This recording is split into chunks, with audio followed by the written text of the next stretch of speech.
It's time for Bringing the Heat with Brian Nolan.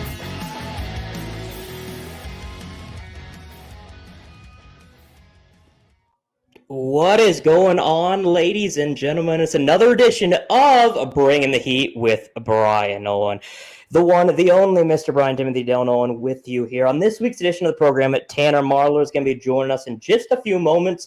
He's going to be recapping everything from COTA and then so much more. But before we do that, we're going to dive into Mr. Michael Massey's interview, part one, that he did earlier on with Mr. Jerry Nadeau. So without further ado, let's dive on into the Inferno, Mr. Nadeau. Now it's time for the white flag. One more time, buddy. One more lap to go in the 2000 NASCAR Winston Cup season. The interval is 1.2 seconds between Nadeau and Dale Earnhardt.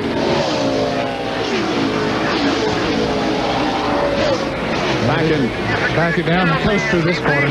Back in March of '81, Darrell Waltrip took the checkered flag to win the very first race that we televised on ESPN. And in November of 2000, Jerry Nadeau wins the final race on ESPN.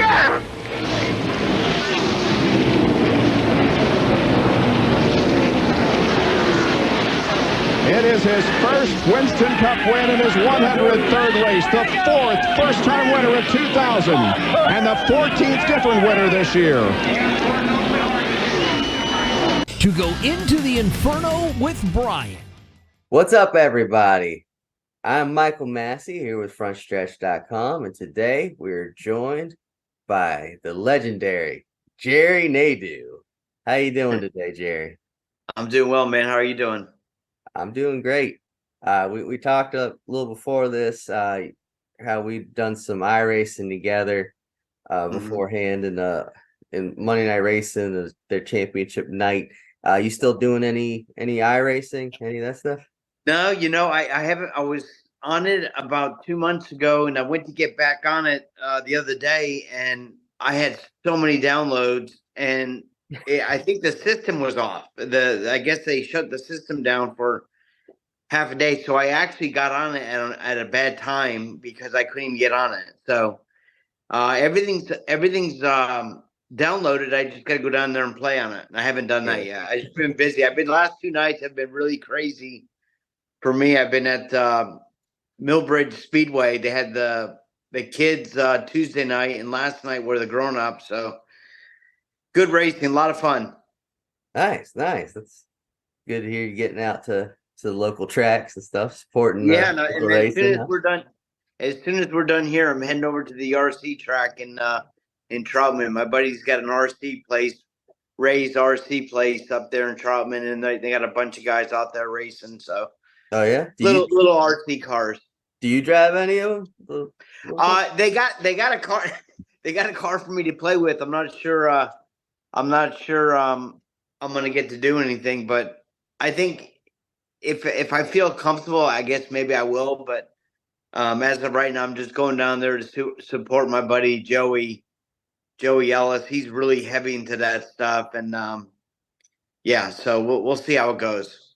Yeah. You've heard about quite a couple NASCAR drivers that are. I know, like Kenny Wallace, I think, was big into it. Dale Earnhardt Jr. had a little time. There's a lot of guys that the guys, they say they're not into it, but RC racing is pretty cool. It's more like for kids, but to be honest, it's a lot of concentration. You have good coordination and stuff, and I'm not sure mine's the best right now, but we'll see. So we got this interview set up because you wrote an essay for Discourse magazine. So what led to you doing that? To you putting that essay out there? I don't know. I think a lot of it is I spent my whole life racing. That's all I've ever done, and I never really had a backup plan besides racing. And so Jen called me up. I guess she went to the races with her dad years ago when she was like in her teens. and she said that she met me at Dover, and she contacted me a while back, and she's into writing, and she's like an editor or works for Discourse, and so we hit it off, and then she decided to do a little story on me, and yeah, and it was a great story. It really sounded a lot like come right out of my mouth, except she's a super writer. So yeah, I don't know. It's really, it's tough because my whole life was racing, and it's kind of like, what is next? Um, I still love it. I still watch it. You'll see me at night watching Flow Racing or Dirt Vision and Racing America, and yeah, I'm just a big race nut. Yeah, that's good to see. That's Yeah, I mean, Millbridge is like the best show in town now, right? Like all the sons of, all the kids of like, yeah. the Yeah, I know. Travis today and all that. I saw Brexton Bush win two races two shows the other night. Yeah. So and Kyle ran last night. He ran really well, I thought, and he ended up he booted the guy in second place, and they threw him in the back, and he came from the back all the way back up to second or third. So he did a super job. Nice. Who knows? It's a lot of fun. I actually ran there back in '95. I won a race there at Sugar Hill in '95. A quick little story. I was Yes. working for Mike Eggy, a motor guy. He builds Cup motors back in the NASCAR days, and I saw a go kart trailer go on 150, and I followed it, and it led me right to the Sugar Hill Speedway. And I ended up getting a ride that night in one stock medium. This was back in '94, '95. But I have not been there till I met Jeremy.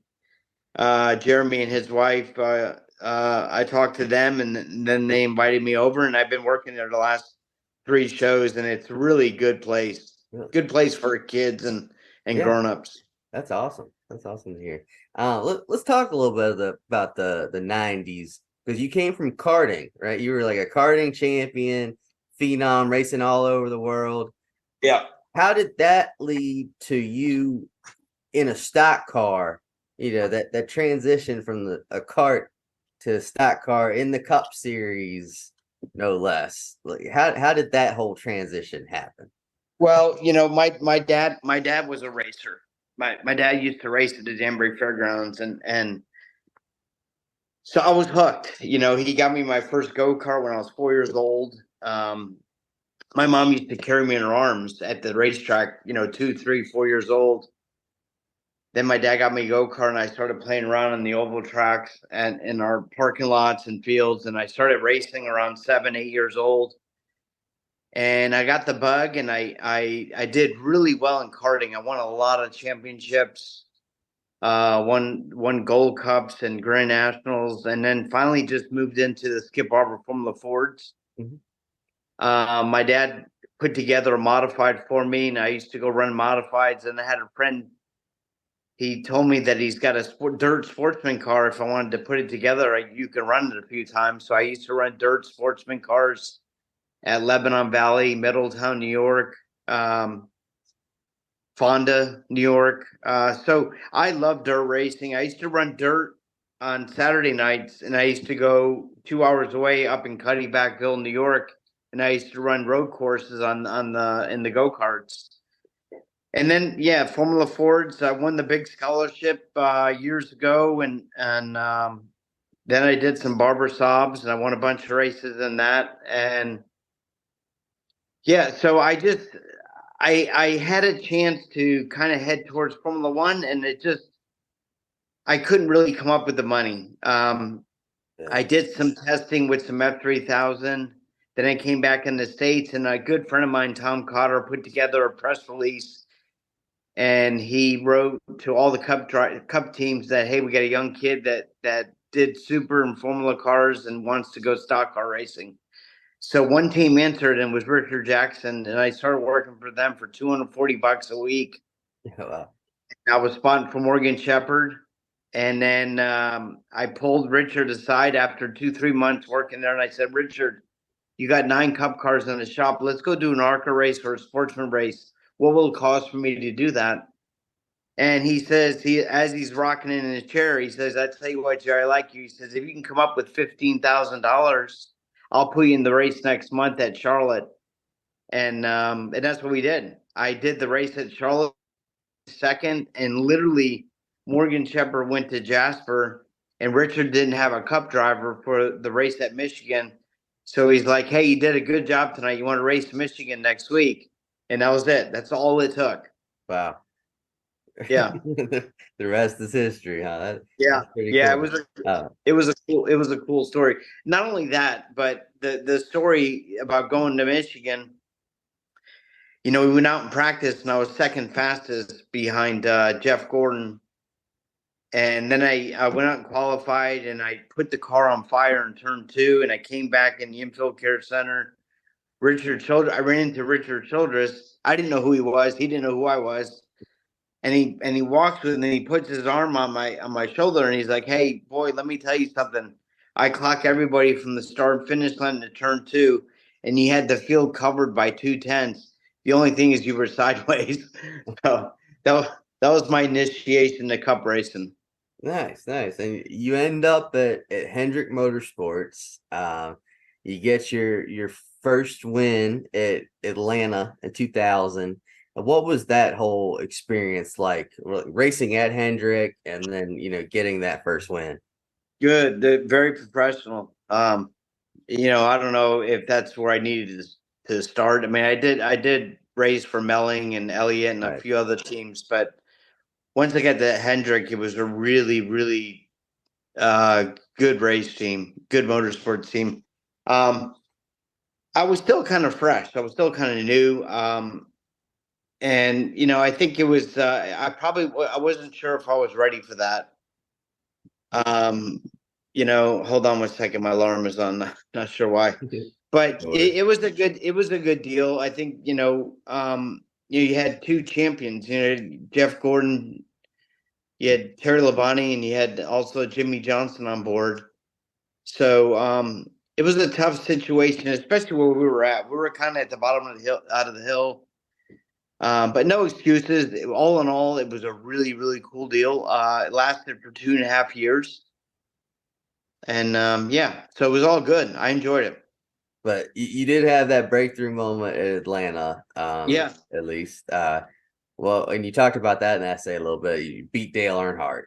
Like, Yeah. how about that? hard did you have to, how tough of a day at the office was that winning that race? I mean, you dominated it. Well, yeah, I wouldn't say dominated. It was good. It was close. Let me tell you something. Anytime you win a Cup race, it's everything's got to be so calculated. Yeah. A lot of it, there's a lot of guys that just get beat up because they can't get a win. And, I was one of them. I mean, there's so many times I show on a race and something stupid happened, blows a tire or a 10-cent part breaks. But yeah, it was a really cool deal. I absolutely hated Atlanta. I remember testing there with Bill Elliott in '98, my rookie year, and I put the car on fire in turn 3, and it never was really a good track until I went with Hendricks, and me and Tony Furs somehow got the car amazing, and we ran really good there. We had 4 top 5s. We should have won 2 of them, but we ran out of fuel on the last lap with a 5-second lead. Yeah, I remember that one. Have you seen what they've done with Atlanta since then? How it's like a super speedway now? Yeah, and I think I don't know how much of a super speedway it is. I know they the motors are a little bit down compared to when we ran. I thought when we used to run, we used to have 900 horse. So no restrictor plates. So we were hitting 213, 214 at the end of the straightaway in some places on qualifying runs. Yeah, I mean it's really cool. The cars are stable. It's like a big crapshoot. It seems like a big Talladega race. Yeah, sure. One of those heartbreaks you talked about where you should have won. 2002 Sonoma. You're leading the thing, I believe, with 3 laps to go, and all of a sudden the car breaks down. What was that race like? I mean, you're in the 44 car. I think a lot of people wanted to see, Petty Enterprises get a win after their tragedy just 2 years earlier. So what was that experience like? How heartbreaking was that? That was really cool. I like those guys a lot. Richard and Kyle, good people. I remember, when they lost their son, and when I had a chance, when I got let go from Hendricks, Kyle gave me a call and asked me if I wanted to run at Martin's or Sears Point, and I said sure. So we went there and we qualified, 15, 16, and we had a chance to win the race. We ended up staying out because we had enough fuel, and we took off and we led the last 15 laps, and I think I had like an 8-second lead. Yeah, you were gone. And we're just coming to the two laps to go, coming off turn 11. And I spun. Well, let's go back a few minutes. We lost. I started feeling really loose the last 3-4 laps, and telling the guys that, hey, there's something going on. And then we came off turn 11 with 2 laps to go, and we spun the rear gear. And what happened is the plug came out of the rear end. I dumped all the grease out, so that's what I was sliding on. Oh, wow. And we ran out of oil and spun the rear gear, and that was it. That's what costed the race. Man, that was a heartbreaker for sure. Yeah, it was. But then you get with the 01 team, the Army car. It seemed like there was a lot of optimism going into that season. Like, what was your attitude going into that 2003? Great. Everything was super. Loved Jay Fry, Ryan Pemberton. I send my heart and prayers to them. We lost Ryan a couple weeks ago, but yeah, it was a good deal. I went to Afghanistan with the Army guys and saw all the folks in Kiowa and Iraq, and rode an M1 tank, 10 miles from the border of Iraq. So that was all good, fine and dandy. It was kind of a new team, a second team for MB2 Motorsports. They already had Johnny Benson in place. And we just had, in the beginning of the year, it was pretty tough. We had some tough, really bad mishaps. We qualified outside pole at Darlington, and the plug came out of the distributor cap, and we ended up losing something. And then we went to Texas, and we finished 4th, first top 5. And then we went to California, we finished 8th. Then we went to, at nighttime, we went to Charlotte to go testing. We were the fastest car in testing, over 210, Johnson at the time. And then we went to Richmond, we qualified 10th. We were the fastest in happy hour, and that was it. We had the big mishap. Yeah. You mentioned Ryan Pemberton. Obviously we lost him recently. But he was on a podcast shortly before his death, the Scene Vault podcast, and he said in that, like the best drivers he worked with, he said Mark Martin, Ernie Irvin, and he said you, and he said that you just didn't have a chance to show that like you were as good as those other two. Like, hearing Ryan, a guy like Ryan, say something like that, what goes through your mind? It's good. I mean, you're supposed to feel like you belong there, and I've always felt like I belong there since I was 4 years old. I enjoy it. I like it. I've had a lot of tough breaks, and I think a lot of it is you have to be mentored. You have to be ready to get to the top. And I think I was a bit of a loner coming up. I didn't talk much to anybody, and I kind of stayed to myself. But I can see why you have people with you, and I would say anybody that can that if there's a chance that people can help you when you get to the top, please get it, because it could be a little bit it could be a little bit crazy. I think when there's a lot of stuff going on, you went, going from $240 a week to all of a sudden making $18,000 a week. It's a jump and it's a big scare. And I think, you got to have all your ducks in a row. And I think with me, things weren't really placed right. But no excuses. I mean, Ryan was a good guy. He was the guy I really felt like we were going to go a long ways. We took a lot of chances. We did a lot of stuff. Yeah, it was just it was a heartbreak that we lost him a few weeks ago. For sure. Absolutely. Gone too soon. Once again, that was Mr. Jerry Nadeau, part 1 with Michael Massey. I thought it was fitting to have it occur right before Richmond weekend, and then part 2 heading on to after Richmond weekend. So once again, fantastic interview. Big thanks to Michael for letting us play that. Big thanks to a couple other people as well. Jennifer Tideman, the executive editor at Discourse Magazine. Big thanks for the interview as well. Without further ado, let's dive on into what is still hot. What's still hot? It's time to upgrade you on the latest news in NASCAR.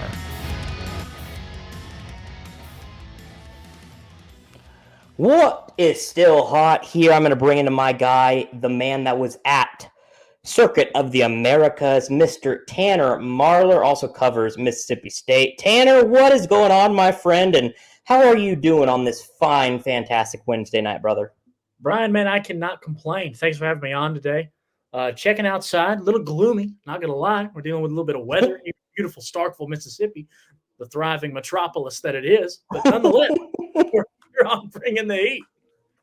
I love it. Now, before we dive into the upcoming or the past weekend's racing, I gotta ask, because I've covered college basketball, I've covered college football before. You have covered Mississippi State for the past couple of years.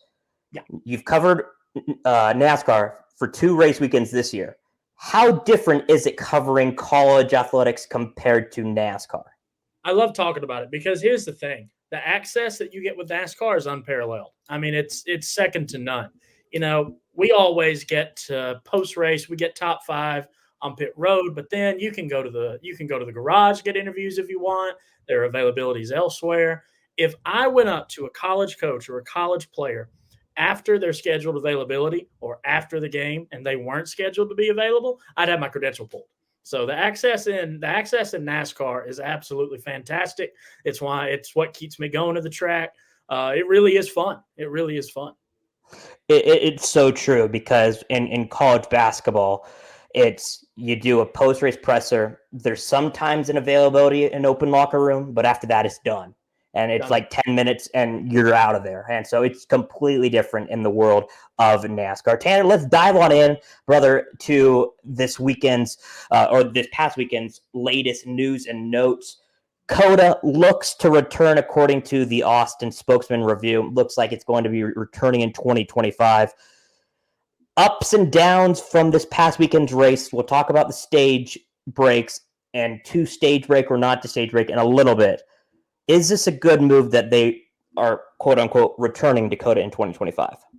Returning, yes, absolutely. I like you said, I was at the track this past weekend, and the buy-in from the fan base in that area is huge. Obviously, you've got Texas Motor Speedway really close by, but the buy-in for that kind of racing in that area and that demographic is huge for NASCAR, and it's the kind of crowd that they really want to get.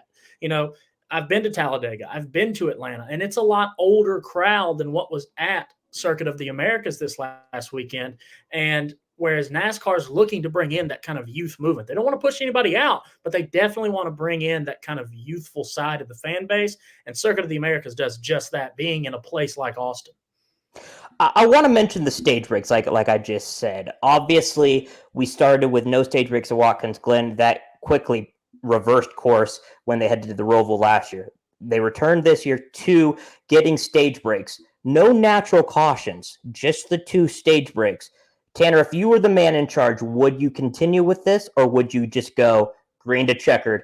The points count, but nothing after that. To be quite honest with you, I think that I'm as 50-50 on this as I could be, because, directly after the race, my mindset goes to, God, these stage breaks, it's the only caution in the race, or the race was so boring because it was such a long green flag run. What do we do? But then I got to thinking, and if those stage breaks wouldn't have happened, would that race have been any more entertaining? Because William Byron had far and away one of the better cars. The only reason Christopher Bell was able to catch him on the last lap was because of tire wear. Bell had better tires. Now, you can argue that it opens up pit strategy a little bit more, but at the same time, you could also argue that it spreads the field out so much with the restart zone being where it was and being the way the race was ran this year. I think it's a double-edged sword here at Circuit of the Americas. Now, other tracks, I think you can lean one way or the other a bit more on, but Circuit of the Americas is such kind of an individualistic track that NASCAR runs that I don't know if there's a clear pathway forward. Yeah, I'll mention my thoughts about this in the final thoughts segment about stage breaks and whether they should return or should not return. I will give a little preview. I'm fine with where they're at right now, and I'll leave the rest for the final thoughts segment. Last but not least, before we dive into soundbite of the week, Tanner, Chase Elliott. A lot of people were mentioning him as one to watch this weekend. Did win at Circuit of the Americas in that monsoon a few years back. Once again, largely invisible. Is there cause for concern now? Is something going to have to change? What's the deal with the 19? To be quite honest with you, Brian, I think there's been cause for concern. Okay. Chase Elliott has not looked himself since the introduction of the next-gen car, to be quite honest. He hasn't dominated like he did towards the end of the previous generation. And it's not because the equipment is any worse. We know that. It's not because he's got a super slow car. He's not in a back of the pack ride. I think it's been time to be concerned about Chase Elliott. Maybe something needs to shake up. Maybe a crew change, maybe something. But something's got to get his juices flowing, because he's not energetic when it comes to coming to the track. He's not energetic in interviews. He rarely gets fired up, and I get it. He's been through a lot of media training, but at the same time, this is still a competitor, and you want to see the fire within this guy. And I haven't seen that fire out of Chase Elliott in a minute. Yeah, something's got to change. Whether it's maybe they replace Bowman's crew chief with Alan Gustafson, maybe they do something engineer-wise, I don't know. Something's got to change, because it feels like it's getting worse and worse for him. Tanner, let's dive on into the soundbite of the week. Well, Tony, what angered you at the end of the race? What did you take issue with? What the hell do you think I was mad about? Dumb little runs us clear down to the infield. He wants to about everybody else, and he's the one that drives like a little. I'm going to bust his ass. Thanks, Tony. Thank you. And short track racing. It's time for the soundbites of the week. Hi, Watson with frontstretch.com here with Kamui Kobayashi after a 30th place finish. It was an interesting day out there. There's no cautions, obviously, for incident, but you yourself got into a couple incidents, including Ricky Stenhouse Jr. Can you describe that moment for you real quick? No, I mean, I have nothing to say. I mean, if they have an explanation, I think they have an explanation, because I don't do anything wrong. I mean, he just hit me by. But, I think overall, I felt pretty good. I feel comfortable in the car. The pace was good. Just, no yellow. And, second time, actually, no yellow during my race. Right. Second shot, 2 shots, and no yellow. So it's a little bit disappointed, but at least, I enjoyed. Car feel good. The pace was there. So it's a bit shame, someone just, damaged my race in the mid stage. Once again, that was Kamui Kobayashi talking with our Wyatt Watson after his second overall race. Tanner, you were there, and it feels like Kamui and Ricky Stenhouse Jr. are not friends. I don't know why, but this is the second straight time that they've gotten together. Why are the Cup guys racing him differently, or are we just reading too much into this? I think it's 50-50 again here. I think that, guys are racing differently because he's a road course ringer. I think that we see a lot of guys race road course ringers differently. This isn't something new. Now, do I think part of it's because he's been around some guys and made some iffy moves on these road courses and raced them a little differently? Yeah. It's interesting. I got to talk to a little bit to SVG this past weekend about what it's been like learning how these guys race, and I think you can make a comparative case between he and Kobayashi and the fact that they have to learn how this series races each other, and as does any driver coming into a new series. And SVG was open about that fact. And I wonder if someone didn't pose that question to Kobayashi, if he wouldn't agree, if he's having to learn how these guys race each other and adapting. And, there's going to be some bumps along the way with that.